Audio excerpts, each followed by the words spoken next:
Hey, Viking fans, it's time for some Minnesota Viking updates brought to you by Sports Illustrated. This is news important to the Minnesota Vikings and important to you. Next in three, two, one.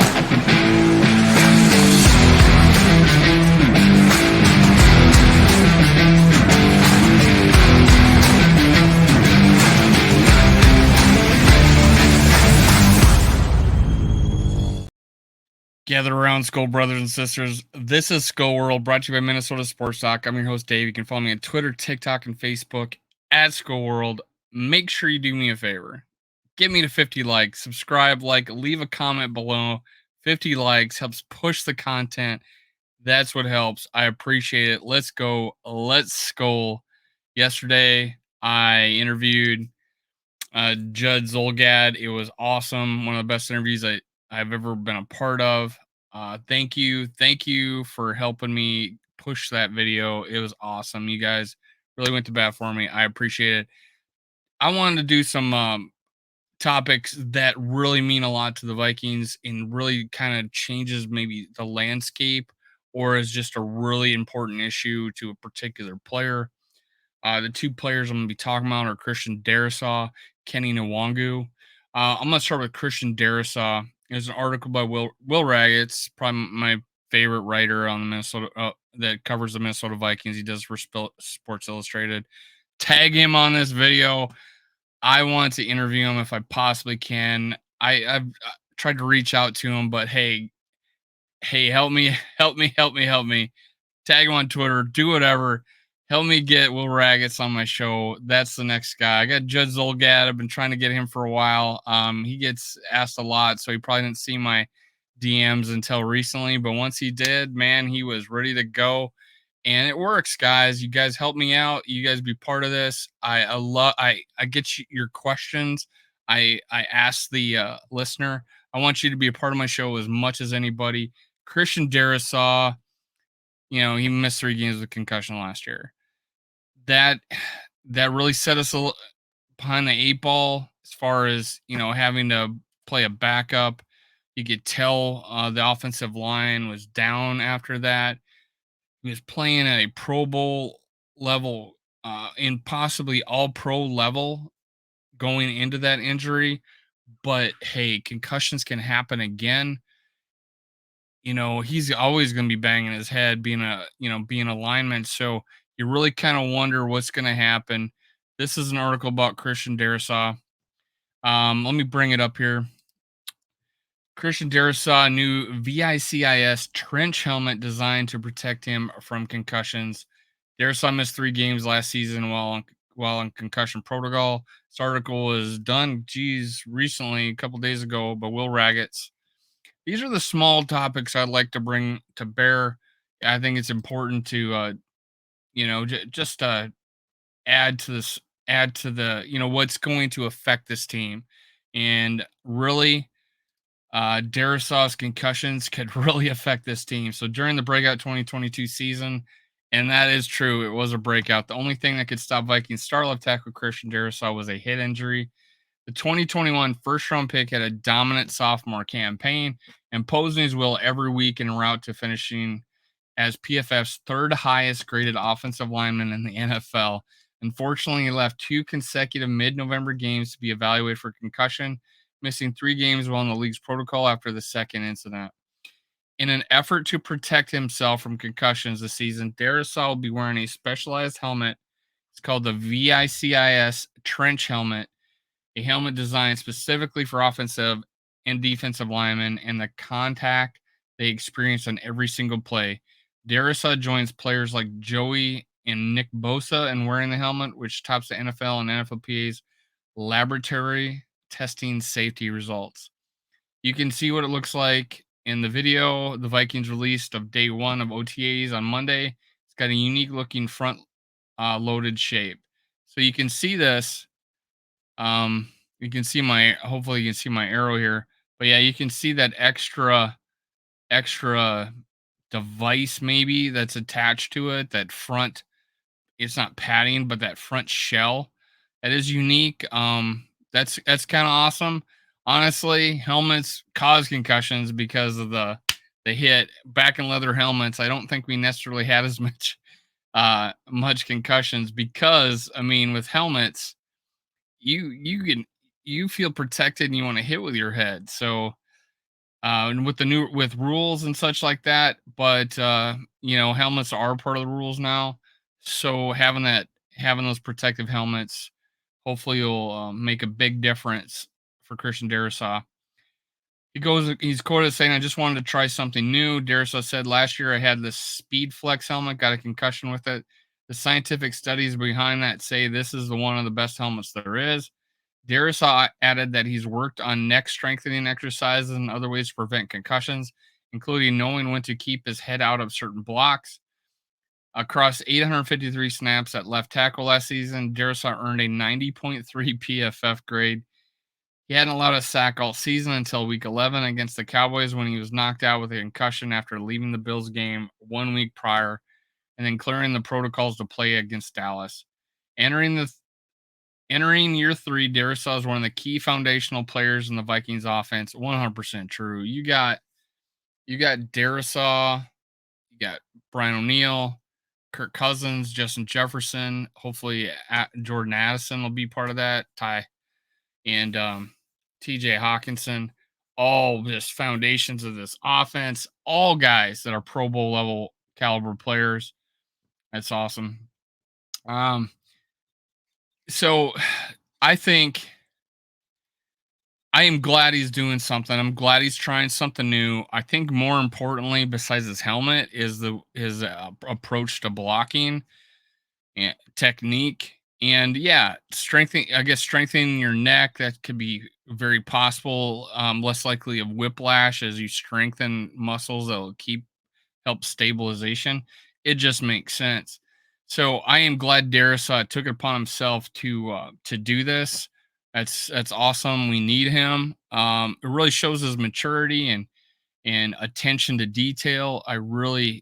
He's just a pro, man. Darisaw is just he came in this league and has just been a pro.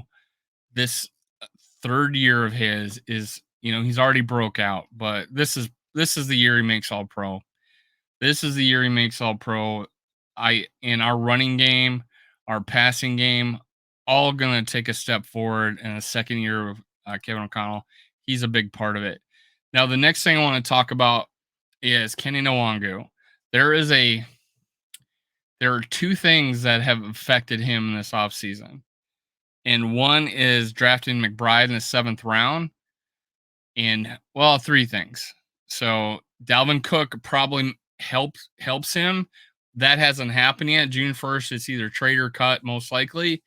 It'd be crazy, unexpected that Dalvin Cook stays on the team. So that was going to affect him. But what happens? We draft McBride in the 7th round, highly touted, expected to go higher. Some say third round talent or better. 7th round.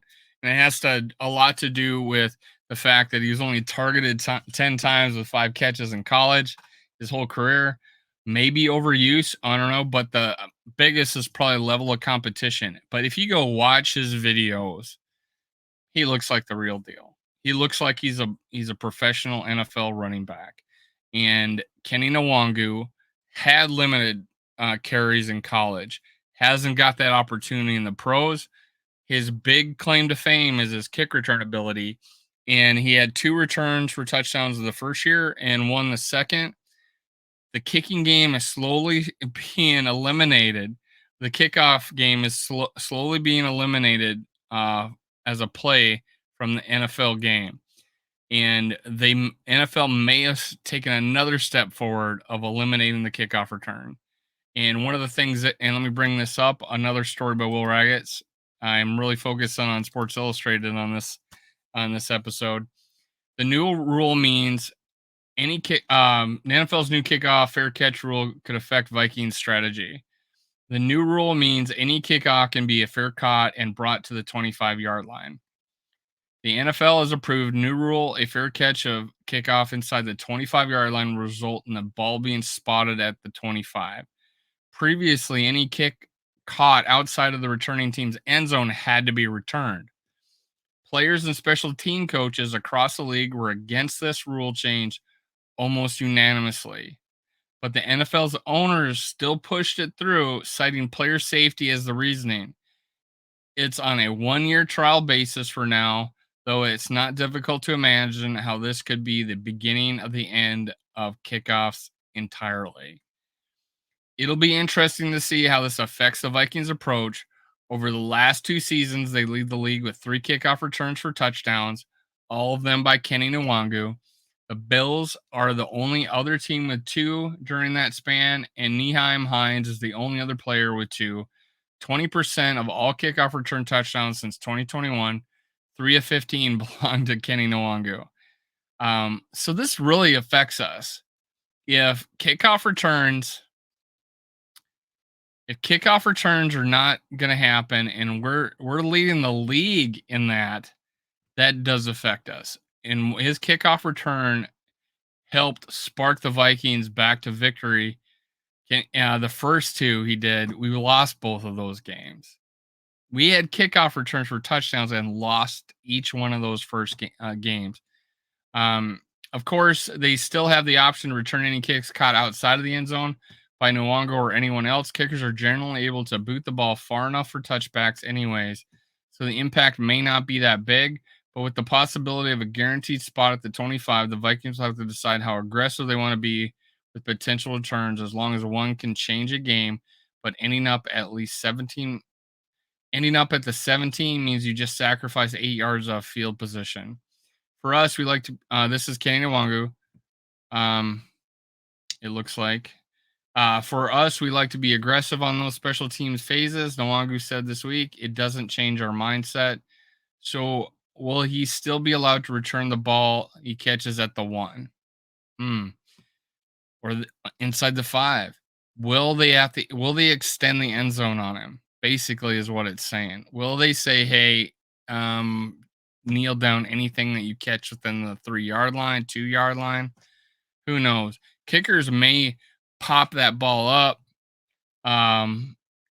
baiting them into returns. You've seen that. That has been a mistake. Now, his answer was, that's a coach's question. Nwangu answered with a smile, I want to take every ball out, but I understand I have to play within the realms of the schemes we have. What say you, coach? I think it's going to be on a team basis, depending on how confident you feel in your kickoff return team now, or how confident you feel in the blockers as well as the return man back there, says special teams coordinator Matt Daniels.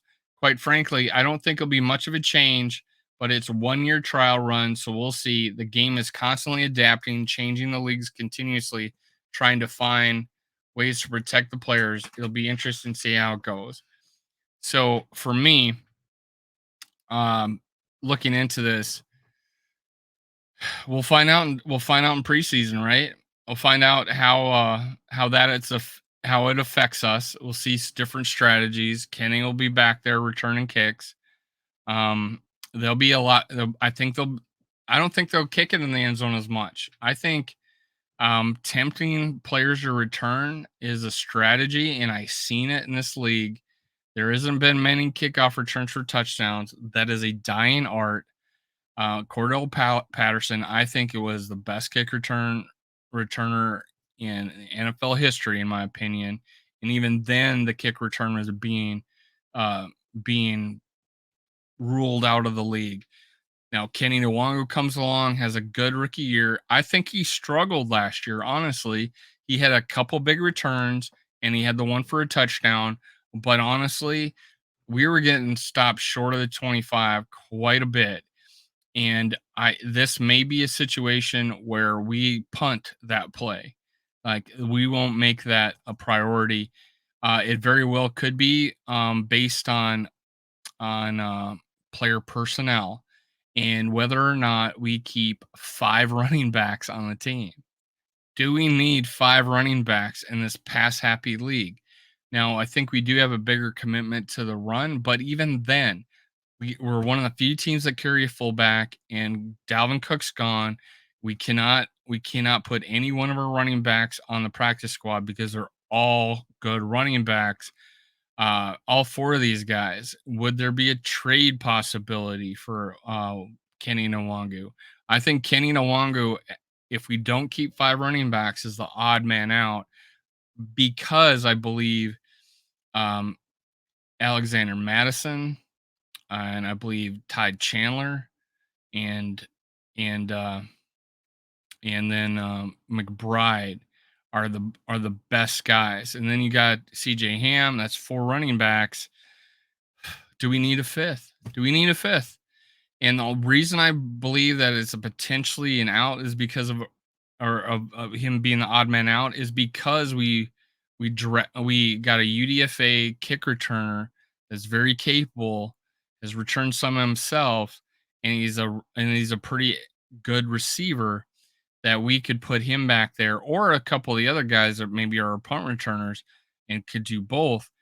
So it really depends on how well like his competition returns kicks in the preseason, what our strategy ends up being, our player personnel. Do we want to carry more guys in a certain position? Are we really seriously going to carry five running backs? Ty Chandler got hurt on kick on special teams last year. Do we want that to happen? Um, so we'll see what happens. We'll see what happens with this. I d- it's really a toss up for me. Do we really let him return kicks that he catches on the 1 yard line or 2 yard line? Do we risk not getting the ball out to the 25? That happened quite a bit. I don't think we're as successful as we were in his first year. We'll see. We'll see. We'll see what Matt Daniels has under his sleeve. We'll see more of that. Well, only way we'll be able to see it is in preseason, and we'll look for it then. But hey, that's it. I got talking about Kenny Nwangu, whether or not he's still an option on this team. He's obviously good enough. We're just really deep at running back, and drafting McBride really puts pressure on him to make this team. And then Christian Darrisaw, being a pro's pro, finding solutions. I love it. Skull Vikings. Make sure you subscribe, like, and leave a comment. Give me to 50 likes. I appreciate it, guys. Skull Vikings. Cue the music.